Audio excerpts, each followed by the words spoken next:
বিয়ের পিঁড়িতে পা দেওয়ার মতো উপযুক্ত বয়স এখনো হয়নি, অথচ প্রেমের টানে বাড়ি ছেড়েছিল রায়গঞ্জ শহরের এক নাবালক প্রেমিক যুগল। কিন্তু পুলিশি তৎপরতায় এক হওয়ার মনের বাসনা আপাতত বিষ বাঁও জলে।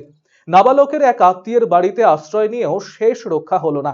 গোপন সূত্রে খবর পেয়ে তল্লাশি চালিয়ে ওই আত্মীয়র বাড়ি থেকে নাবালক প্রেমিক যুগলকে উদ্ধার করলো কালিয়াগঞ্জ থানার পুলিশ। বৃহস্পতিবার দুপুরে কালিয়াগঞ্জের কুনোর এলাকা থেকে ওই নাবালকের আত্মীয়ের বাড়ি থেকে উদ্ধার করা হয়েছে দুজনকেই।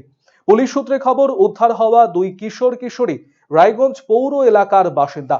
গত 14ই ফেব্রুয়ারি তারা দুজনেই বাড়ি থেকে পালিয়ে যায়।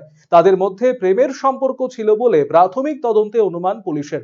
তাদের উদ্ধার করে শিশু কল্যাণ কমিটির কর্তৃপক্ষের হাতে তুলে দেওয়া হয়েছে।